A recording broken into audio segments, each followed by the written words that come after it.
Donald Trump promised America that he would rebuild its economy. Trump made many other impossible and terrifying campaign promises, but this was not one of them.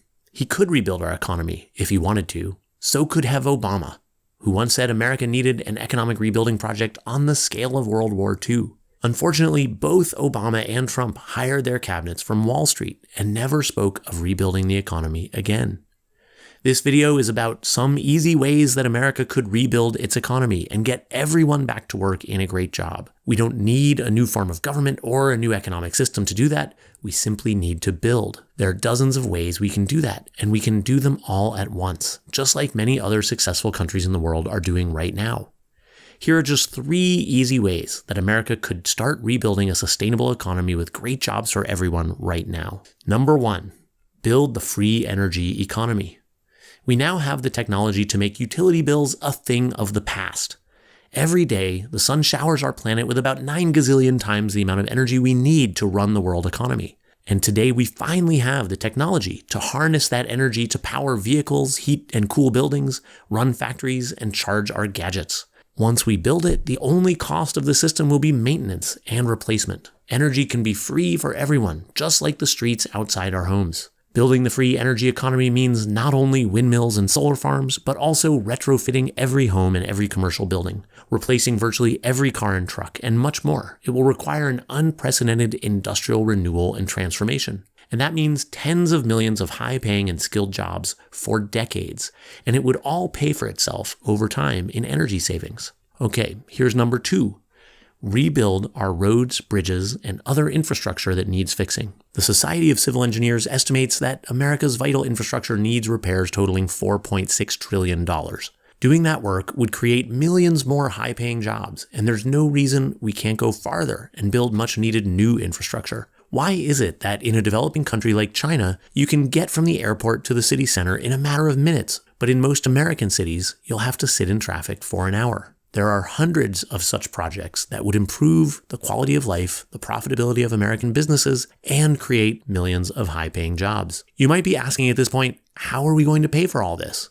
And this brings us to the third thing we can do to rebuild our economy: create some public long-term investment banks. And this is something that most Americans have never heard about, so please listen closely. Most of the largest banks in the world were created to serve a special mission, which was to build and constantly improve their nation's economies over the long run. Some of these banks are owned by their national or state governments. Others are private, but were created by their governments or by consortiums of national industries to serve the long-term interest of the national economies. In the US, however, all of our major banks exist for one reason and one reason alone, and that is to make a fast buck. When America first industrialized in the 1800s, banks could make their fast money by investing in domestic industries and infrastructure while creating millions of jobs here at home.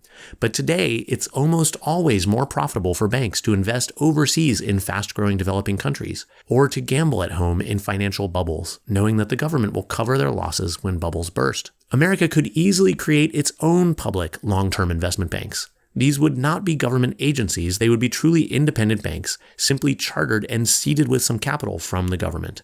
Additionally, instead of bailing out failed banks in the future, we should convert failed banks into public banks. Here's the brilliant thing about banks, and what makes public banks so important. Banks create money when they sell loans, and this is what makes public banks the big, easy way that we can pay for our free energy economy, for our infrastructure, and for so much more. And it gets better. The great thing about the government borrowing from a public bank, let's say to build a Hyperloop from San Francisco to Los Angeles, is that when the government repays the loan, it repays itself. The profits earned by the public banks will be returned to the government, not to Wall Street banks or foreign lenders.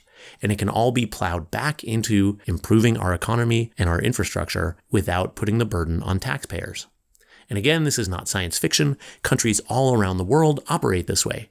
And we even have one example in America of an incredibly successful public bank, the State Bank of North Dakota. All of this means that we don't need to raise taxes to build a new economy. We just need to get the normal process of wealth creation working again, creating sustainable wealth for the whole American people, instead of what we have now, which is a system that creates wealth only for Wall Street. Wall Street campaigns hard against the idea of public banks by saying that they are socialism. But right now, Wall Street banks are worse than the most ridiculous, loss-making socialist industries of the late Soviet Union. They are private banks when bubbles are inflating while their bets are temporarily paying off, but then they are proud to be public banks when bubbles burst and they need to be bailed out. In America today, we do have socialism, but only for Wall Street gamblers, who just happen to be gambling with our entire national economy. This is insanity, and it must stop. And it will stop as soon as we elect a new wave of leaders charged with a national project to rebuild our economy. You might ask, if all this would be so easy, why didn't we do it a long time ago? But you already know the answer. Nearly all of our national political leaders are wealthy, even the progressive ones and even the populist ones. Why would they risk changing an economy that's working so incredibly well for them? But thankfully, we have a democracy. We can replace our corrupt and complicit leaders with a new set of leaders who will invest to build the economy we need. Please subscribe to and support this channel if you'd like to be a part of the conversation about how we can make exactly that happen.